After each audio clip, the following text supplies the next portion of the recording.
Welcome back to the Daily Bread Bible Study. We are here for day 113 for 2 Kings chapters 14 through 16. Now, sins will continue for kings named Jeroboam, and today we will see Jeroboam the second following the ways of the first Jeroboam. So, just a reminder, Jeroboam was the one who initially helped lead the split for Israel and for Judah. So, back after the time of King Solomon. But this will lead to the upcoming disintegration of Israel. And here is more of the setup for Jeroboam II. These are after many, many, many years for the second named Jeroboam. So, without further ado, 2 Kings chapter 14, verse 1 says, "In the second year of King Joash, son of Joahaz of Israel, King Amaziah, son of Joash of Judah, began to reign."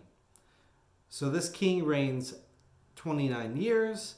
He does what is right in the sight of the Lord, the avenge of his father's murderer, but spares their children in accordance with the law of Moses. He leads victories over the Edomites and picks a fight with the army of Israel, which he loses. So in 2 Kings 14, verse 13, King Jehoash of Israel captured King Amaziah of Judah, son of Jehoash, son of Azahiah, at Beth Shemesh. He came to Jerusalem and broke down the wall of Jerusalem from the Ephraim gate to the corner gate, a distance of 400 cubits.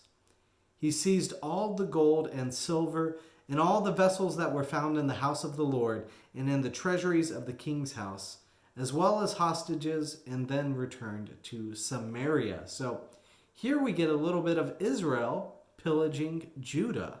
So the northern tribes pillaging the southern tribe. This is the second time Judah is plundered in recent history.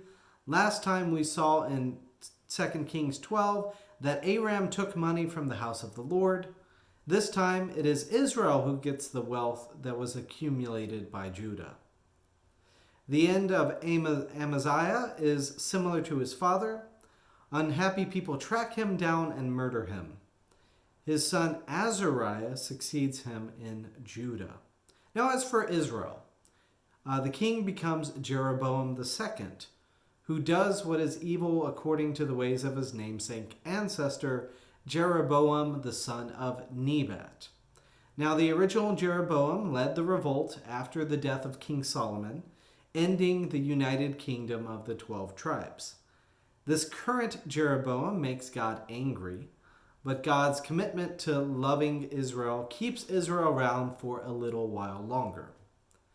God is finding it difficult to continue to show love in the form of sovereignty to this rebellious people. If they won't worship God, it's just not going to work. So in 2 Kings 15, King Azariah of Judah has a long reign. He reigns 52 years in Jerusalem. He does what is right in the eyes of the Lord, formally worshiping God instead of Baal. The high places and false worship persist in the people, becoming an infection to Judah. This infection is manifest physically in the king, as Azariah becomes leprous until his death. His son Jotham succeeds him. King Zechariah arises in Israel. Like his father and grandfather, he is murdered. The murderer lasts for 1 month as king and is killed as well. The throne of Israel is not stable and treachery abounds. God is unhappy. The murderer of the murderer is then attacked by an army called Assyria. This, quote, king plunders his own people to pay off Assyria, prolonging the upcoming destruction of Israel. This cycle of, quote, doing what is evil in the eyes of the Lord and murder continues, as does the assault of this nation from Assyria. Some of the towns and people are removed from Israel by these Assyrian attacks. Now Judah experiences transition as well, though with less murder. King Uzziah comes and goes. His son Jotham comes and notably builds the upper gate of the house of the Lord. So that's in 2 Kings 15, verse 35. Judah at this point seeks to build up the Lord, while Israel is tearing down everything God stands for. Yet not reading the law of Moses, Judah takes on some practices of other nations, including Israel. The offerings to God under new King Ahaz of Judah become distorted. In 2 Kings 16, verse 3, he walked in the ways of the kings of Israel.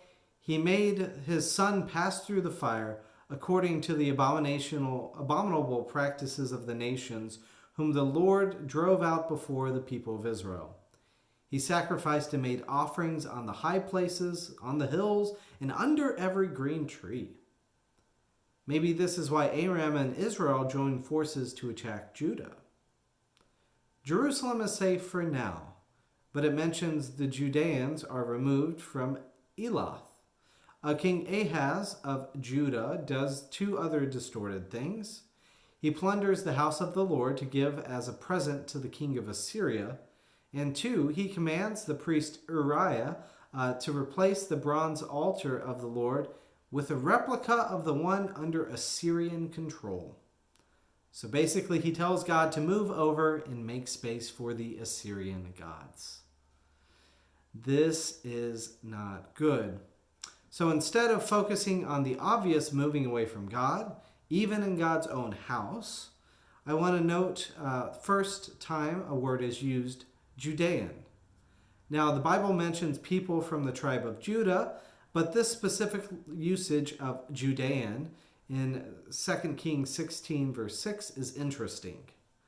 The appearance of Judean feels awfully close to the arrival of Assyria and the disappearance of Israel, which occurs officially in the next chapter, 2 Kings 17. So, I have more thoughts about this. Feel free to connect with me and to discuss any more of this. And we will continue on with the fall of Israel next time.